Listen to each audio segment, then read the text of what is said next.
received critiques before, and I had the same attitude. Like, no, you don't know what you're talking about. For but sure. Then it's like, yeah. We're nearing the end. Oh, Yeah. okay. Yeah, I was like, we're all just chilling. Very, very tribalistic, very sensitive.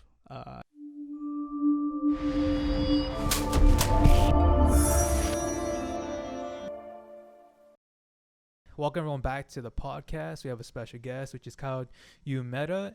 He also has a great background in cinematography as well as other things as having his own podcast. How's your day going, Kyle? Bro, I'm here and alive, bro. We were talking actually earlier, bro, about the Conor fight. So like, you're bummed out that he lost? I don't know. I was like thinking about it earlier, but I think that I'm so connected to his story of where he came from and just how he got to where he is. So I think like I connect with that. So to see a loss, it just sucks, you know? It's just like I don't know if you're into a certain basketball team or something, then they lose and you're kind of sad about it, you know? But it is what it is. And yeah, I was thinking it too. I was like, you know what? There was a lot of hype behind him after the Khabib loss. And I was like, everyone wanted him to get back on his feet. Yeah, but seeing that, I was like, all right, you know, it is what it is, but happy for Dustin. And I wanted to ask you, man, like, what are your thoughts overall, just like the character of, let's just say, with Conor McGregor? Because now you say, are you talking about like his persona? I would say his persona. Yeah, I mean, he's a businessman, you know what I mean? He has to market himself in order to get more pay-per-views. So, I mean, he says some outlandish things that are going to make people buy or purchase the pay-per-view, and that's what matters to him, you know? So, I think that making it obviously a competitive fight, but also, hey guys, you need to buy this. This is an essential product that you need to purchase, you know? So, I mean, I could get it. I can understand his ego, but at the same time, it's like he's trying to do what's best for him. I mean, this is his money, you know. This is his livelihood. So he's trying to maximize what he has. I mean, there is like some beef with like Khabib or whatever, but yeah, that's kind of what I think about it. The whole persona. And you were mentioning too, like you're kind of sad that he lost, but you said you were able to relate to him. What did you mean by that? I mean, I think that just learning about his story, I think that the odds were against him in terms of him growing up and him being just extremely reliant on the government in terms of how he's going to get an income and then pursuing his dreams. So I think that for me, I'm trying to pursue my own dreams, even at the expense if I have to take a few losses in the beginning, you know, it is what it is. So that's kind of what I connect with, I guess. Also being like an entrepreneur, thinking that way too. So I think it's just a passion, you know. I really like that. You were mentioning about his story. You also get involved with other people's stories as you do a series called Worthy. Can you explain more about that? Yeah, I mean, Worthy is just like getting, I guess, Christian stories in like the church that I'm in right now, which is GOB Church, and just kind of, I don't know, listening to them, watching them, really seeing how Jesus has, you know, transformed their lives, and just trying to make it into a series which just people could connect with, people that don't know who Jesus is, that they could see this and be like, okay, Jesus isn't just in the scriptures, but it's something that is lived out. It's something that's actually shown through people's lives. Amen. And that's what I'm hoping. That's the idea of Worthy. You know, is to like reach out to people and hopefully they can know who Jesus is. Yeah. And I was thinking too, like, what got you kind of started in that realm of cinematography, as you also are kind of like doing that side of it for the Worthy series? Yeah, I mean, people just fascinate me. The human condition fascinates me. People's stories fascinate me. People rising from who they were and becoming something different. It's just fascinating. So when I do stories like that, I'm hoping that there's a lot of responsibility behind telling someone's story, you know? And I'm really learning that. I'm really trying to grasp that because these are things that are going to live forever, you know? Essentially, I think about it as like, this is like the digital Bible. When I'm capturing these stories, this is like the digital Bible in people's lives. And like it's like an Acts Part 2 or something, you know what I mean? That's true. But Yeah, I don't know if that answers your question. I just went on a tangent here. No, it's really good because I really do enjoy the fact that kind of what you're doing with the Worthy series and cinematography, kind of that's what got you started. You kind of went in that direction and you like capturing the stories. And I really love the fact that some of that have been on there. It's like it cuts to the heart and knowing this person, like you're saying, how kind of God got involved, Jesus got involved, and then kind of ultimately how you're putting it together. And it's kind of cool. It's like I didn't think about it like a digital Bible in a way, kind of like the stories now coming to life through people as they share it. I wanted to ask you too, like, how do you get the idea or the process, just the composition and everything together? Because I noticed some of your videos has like a very dark tone, but it's to allow the story to be told on a more serious aspect of it. Yeah. I was kind of happy that the heater went off. I know, thank goodness. Oh dear, it's hot over here. Is it off now? It just gave up on itself. Oh, did it? Yeah. Oh, bro, let's just leave it at that. I'm good now. I'm good now. You could literally put a fire right here. It'll be perfect. You know what I mean? We were getting cremated though. Yeah. Oh dear. Oh, bro, you're having some Filipino, some Japanese, and El Salvadorian up in this piece. That's what it is. Yeah. I'm sorry. What was the question? Yeah, I was going back to like your cinematography of like your composition. What is your process? How you go about getting the story that way? I mean, man, I really try to. I'm really trying to dissect my own philosophy when it comes to photography work, specifically moving pictures, and trying to see like how can I represent the story in the most, in the best way with depth. And I think the reason I'm still trying to figure out why I use darkness, and I study a lot of Bradford Young. He's a DP based out of Louisville, Kentucky. But his work is always diving into what, like, just darkness, and I think I'm trying to wrap my mind around, man, I'm probably the reason why I'm so involved with darkness is that because in the story there's light anyways, or trying to complement the light in the story from darkness. But I think that my process is getting there's a lot of intentional ideas and decisions that are made, which I'm still trying to understand, because at the end of the day, I want things to look beautiful. I want people to look at my stuff and it's like, oh, it's pretty. But I'm still trying to make sure that it's not for vanity's sake. Like, oh my gosh, like it just looks so cool. Oh, can you do my, like, I really want to be a very genuine person, very intentional person when I'm making films. You know what I mean? But yeah, I'm just trying to learn more about. I'm trying to study myself. I'm trying to look at my own story, because I've been through a lot of things, and maybe that's part of my filmmaking, is that I'm bringing an element of my own history into that. But like I said, I'm still trying to discover that. I'm still trying to figure out my own voice. Interesting. And what are any future projects for yourself aside from the Worthy series? I mean, nothing right now. I'm just doing that. That's it right now. I mean, I hope to do more stories, like even if they don't involve Jesus, like just do some kind of other documentary. That'll be great, But right now, it's just that I'm just focused on that, and yeah. I know you're also kind of going back to referencing the whole Conor McGregor thing about the losses and how you can relate to it. You're mentioning about just even what are those losses that you had to take that you were kind of like relating to? Yeah, I mean, I think for in terms of loss, I didn't have the opportunity to have, I guess, two parents, like my parents got divorced and stuff. So that's kind of a loss. I think moving from place to place a lot, I have had a lot of different friends in different areas, but I also lost a lot of friendships, a lot of relationships. So I think that there's loss in that. So there's just different things, and even I think even the loss of my own innocence, in terms of what I've done in my own life, in terms of just drugs or drinking or just, I guess, being sexually immoral, So those are things that losses, you know, that that yeah, those are kind of the losses, you know. So and how do you feel like you have been able to overcome those? Because sometimes those losses can come back and kind of affect you in the future. How do you feel like you're able to just counter that, be like, no, I'm not gonna let that affect me, or come into my new life as a Christian?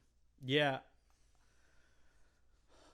I think that, man, I don't think I'm overcoming it yet. I think that this is just a process that I'm dealing with, and I've taken like things like grief recovery and all that, but I think regardless of these things that I went through, it's still a process. These are things that I don't have a timeline for. I don't expect myself to get over this in a year, 2 years, 3, 4, 5.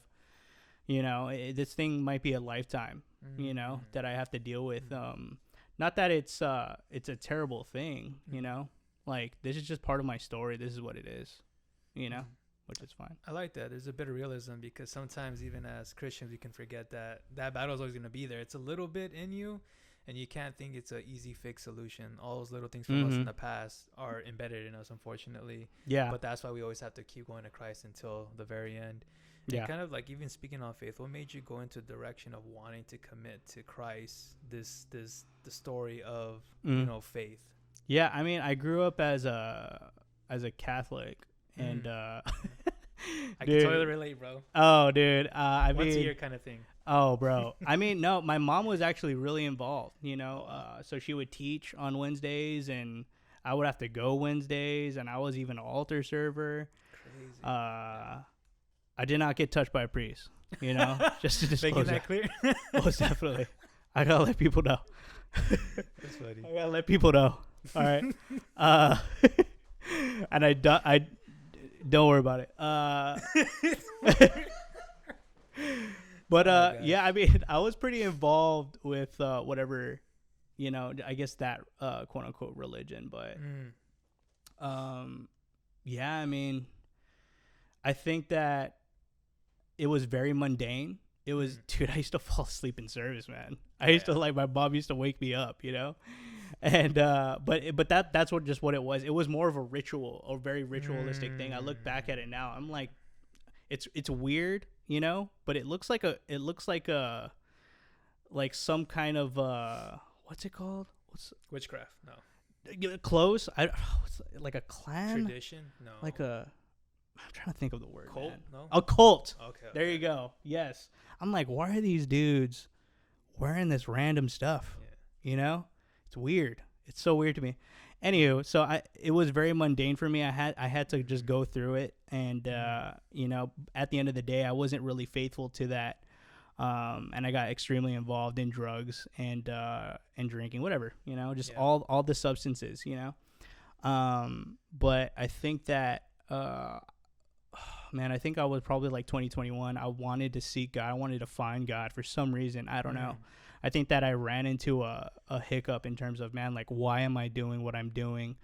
And I started going back to Catholic Church, and it was just weird. It was just like, it's the same thing, you know?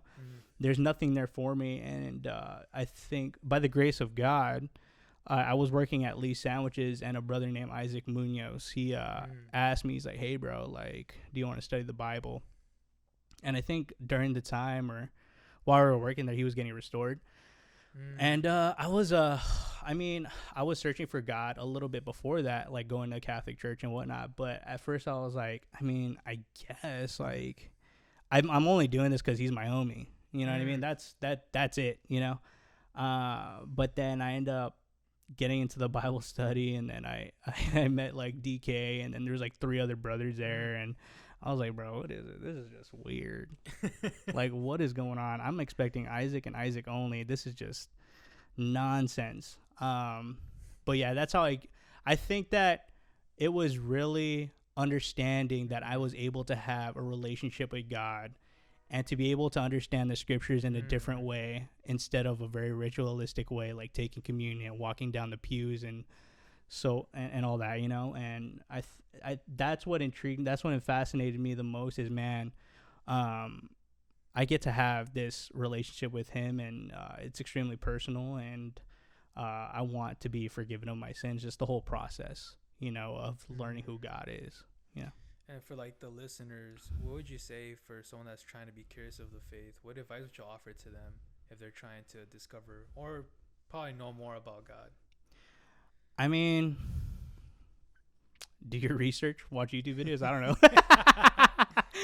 I don't know. This is a digital space. So I mean, if you want to learn, if you want to know something about God, kind of look it up. Whatever God means to you, and if you're trying to find it, specifically, if you want to look into the Christian God, then I mean, it's difficult. It's different for everybody. People connect differently. I can't really speak to one solution fits all, but I think that if there's one thing, just keep on being curious. Keep on being curious, and if you want to know Jesus on a deeper level, then get connected with the local church. And see. And really strive to find people that want to have relationships. You could easily go into a church and they baptize you and that's it. But Jesus came for a church. He came for a community of believers, and that's what I believe. But that's bias. What I'm saying is super biased. But just be curious and be willing to be humble. And also and question. It's all. You always have to question everything around you, but yeah, just curiosity, just be curious. That's true. And just even thinking too, back to when you did cinematography and Worthy series, what's something for you like in the future? Is there something that you want to expand on with your skills? I mean,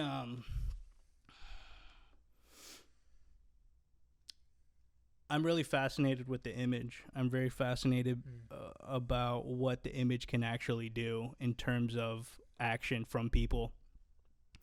I believe that the image is something that you can make people do something differently, inspire people, let people know what's going on around them. So I do want to be, it's difficult, man. Film is tough sometimes. Sometimes I really want to give it up because I'm just like, it's just a frustrating process, Why is it frustrating? I mean, you're in the editing room, you're editing, and it's just, I know that feeling. Yeah. But even before that, since I'm like a solo filmmaker, you got to produce this stuff. You got to think about shots, and it's very low budget, man. Low budget filmmaking is difficult, when you're trying to do all the jobs. But yeah, I do plan on making more images. And I think at the end of the day, I do want to spread the gospel through these images, if that's possible. I mean, I'm throwing it out there, but if I'm able to help people see Jesus in a different way, not the legalistic way, but really the gracious, like the merciful God way, then that's what I'm trying to pursue. That's my intent behind why I make images, but I'm still discovering that too. I can't say for sure, Gotcha. And it's interesting stuff. Like, what goes behind just the process of getting a composition of a video done for yourself? Do you just go in a room, or do you kind of go outside and get inspiration from around you? Yeah, I think first I try to learn a lot. I'm constantly on YouTube trying to figure out different methodologies and framework. I'm specifically watching a lot of this. His name's Patrick O'Sullivan, the Wandering DP. He has a podcast too, but he does a lot of framework stuff, and that inspires me to how am I able to create depth in my images, and to make something very pleasing to the eye, something very interesting. But yeah, I do get inspired by different works as well. Like one of my favorite cinematographers is Emmanuel Lubetsky, also known as Chivo, and he did one of my favorite movies he did was Night of Cups. But the way that his visual language is so strong through the wide angle lens, like it's just inspiring for me. I want to do stuff like that too. More of tipping the hat off to, but not completely stealing his style. But yeah, that's kind of the inspiration. But usually I'll get to a place. Obviously, I'll have conversations with my subject before I even start filming something. Like, hey man, I want to do this with you. I'm trying to make it a very interpersonal process when it comes to making films. I want them to be involved. I want them to be okay with with being open to me, you know, and not judging at all right off the bat, just letting them know too, like, hey, I'm just here to capture your story, and I'm trying to do it the best way possible, and make them feel comfortable. So first that, you know, ease them in. It's not real quick. I really try to give them time, and then I get to a certain spot where I want to shoot, and like specifically, I'm going to be shooting a brother named Victor, but I went to his place, I scouted it. I saw like, okay, light's coming from here. Let's go. I'm very naturalistic when it comes to my lighting. Like what, I mean, Sharon, that was a different story, but it wasn't super naturalistic. It was very spotlighty. But I think for this approach, I'm trying to make sure that if I see a window, that I utilize that and make sure that I could get natural sources. So I'm looking for natural sources. I'm looking for foreground elements. I'm looking for background elements. I'm looking for focus. I'm looking for minute details such as fill lights and all that stuff. You know, I'm just trying to create depth. I'm really trying to make a 3-dimensional space in a 2D or in a 2D thing or whatever, you know. But yeah, it's a lot of pre-pro stuff, you know. I try to make sure like, okay, this is a good location, and try to make it as natural as possible, you know. And I wanted to ask you, I know you were saying that you're kind of a one-man show when it comes to the creating the film. Yeah. What advice would you offer to someone that's trying to get into it, like as in tips where to start or what to learn? I know you're saying I don't know if it's gonna be YouTube. Yeah, I mean, like start making films?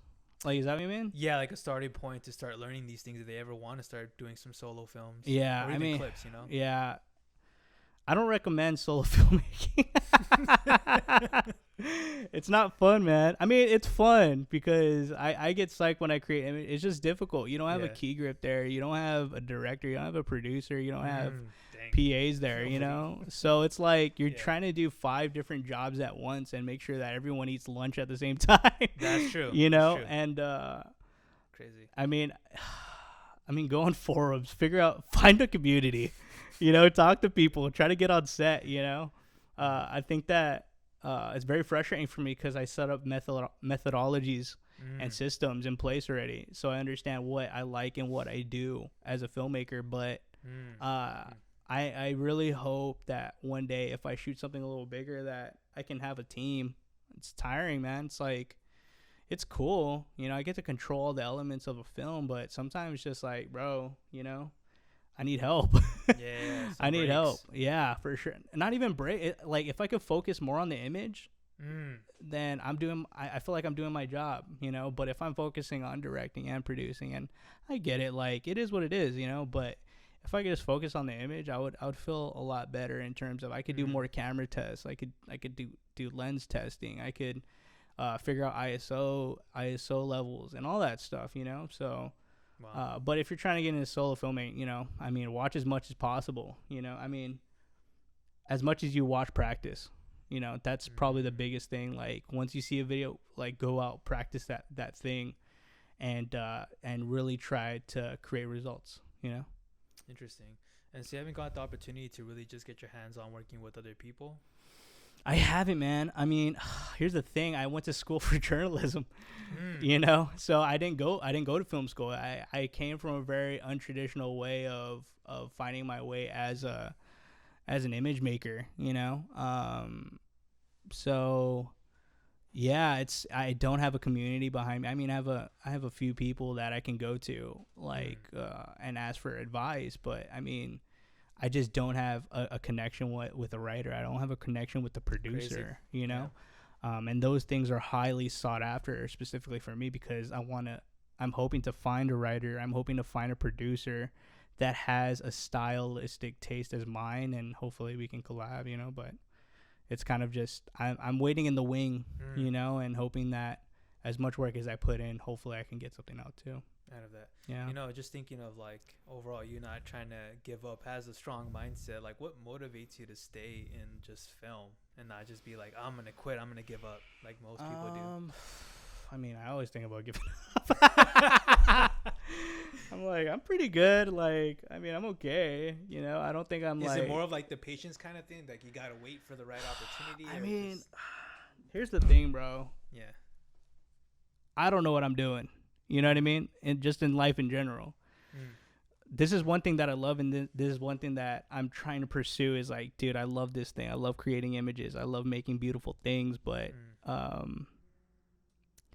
it is patience for sure. You know, I'm very impatient. I want to see results quickly, and I want to see my images to be produced fast. But it's definitely patience. It's definitely looking at the end goal.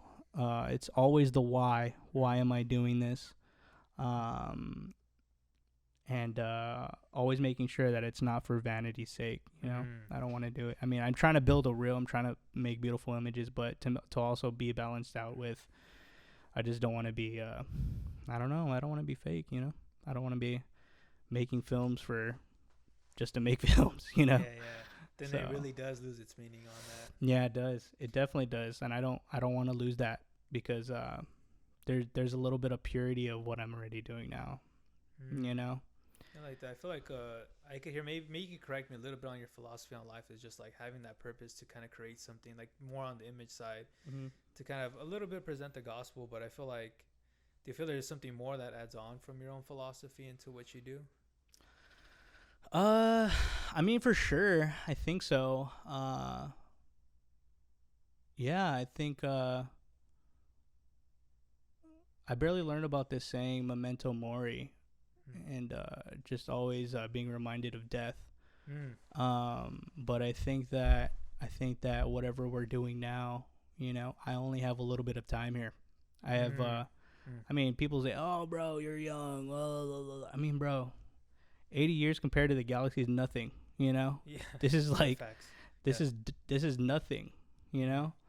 So I think that I'm hoping that I'm not trying to create a legacy for myself, but I'm just hoping that I can make stories that will inspire other people. Hopefully just not to make stories, but to promote some form of change, whether that's through the gospel or just to make the world a better place, you know?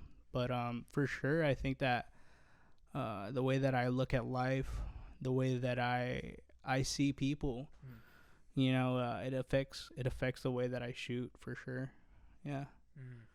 Yeah. And I was going to say, for the introverts listening here, what advice would you offer them that are shy into going into, you know, films? Maybe they want to be an actor, maybe they want to be a director, and they're too shy to say, hey, I need you to do this or that. Yeah, I mean, bro, I hate giving advice, dude, just because I have only one bias on life, and that's whatever I'm living now. And you are living something totally different than I am. And there's nothing that I could really say to help you, but it's difficult, you know? I think, obviously, the basic stuff, being comfortable with the uncomfortable, you know, developing thick skin, you know, making sure that you're not butthurt about everything. You know, it's like I have a problem with that all the time. If someone's critiquing my work or something, it's like, whatever, dude. But it's always a battle with myself, really. It's not a battle with that person. It's always like with myself, like, hey, dude, like, just even if you don't agree with it, don't take it so badly.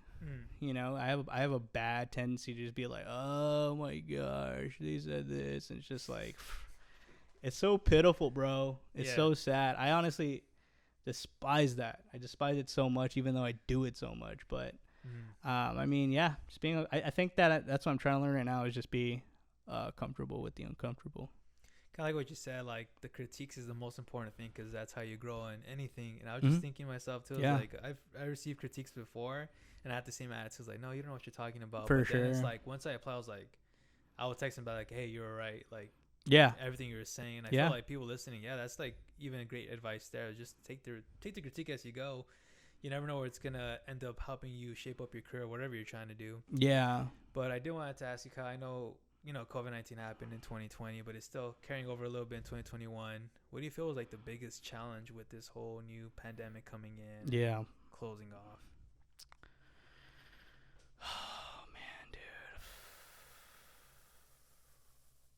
Are we done? Are we almost done? Is that what's going on? Yeah. We're nearing the end. Oh, okay. Yeah, I was like, we're all just chilling. Yeah. Just wanted to make sure. I You good? mean, oh man, so sorry. It's tough, dude. It's like I'm so pessimistic. I'm so judgmental. I'm really trying to learn how to be non-judgmental and Mm. not pessimistic. But it's sad to see the church. You know, Yeah. it's frustrating. It's really frustrating to see the church and how they react. Very very tribalistic, very sensitive, not open to critique, not open to. It's a lot of pride going on. You know, Mm. even for myself, I'm not gonna say, oh, I'm not gonna sit here and be like, oh, look at these cats, they're just being whack. Yeah. But it's just we're broken people. You Yeah. know, I would love to think that the church is a place where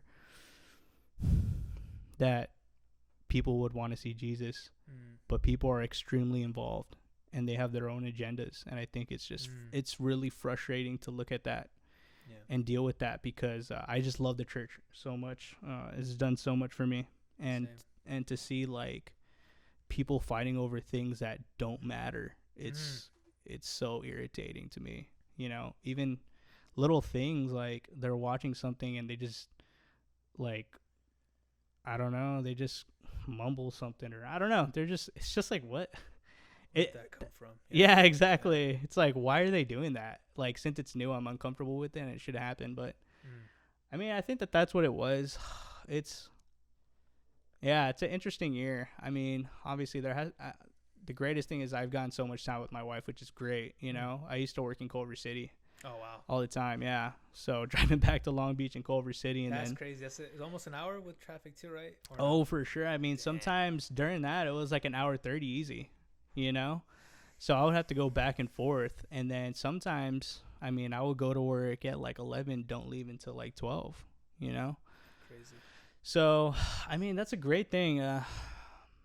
It's definitely put me on to be able to work for the church and hopefully do something different, you Mm. know. Um, but yeah, that's probably the biggest takeaway is that man, I get more time with my wife, I get more time with my family, and I can make films, you know. Mm. So Yeah. Thank you for sharing that. Even a little bit of you're touching on the church aspect of it. I was thinking like, there's different topics, but I was just thinking like, yeah, man. Sometimes we have allow our human. We're all gonna be biased because we all have our own backgrounds and upbringings. But something that I noticed that changes like, it got too political or too personal in the church where it was just like it was all about Jesus. Now it's like all these other things that is like yeah, it's gonna be hard to solve because we're human, we're imperfect, and we're gonna want it our way. But yeah, I'm hoping and praying that kind of people realize it and just go back to what kind of brought us together in the first place. yeah, for sure. That it was just there Yeah, was so much diversity in thought and in people of color as well. But yeah, thank you for sharing that. And I wanted to say any shout outs that you wanted to yeah, do. for sure. I mean, the Natural Jess, my wife's page. Get some follows up on there, please. Hook my wife up. We'll Hook my put that in wife the up. description. Oh, for sure. At the Natural Jess. Let's go.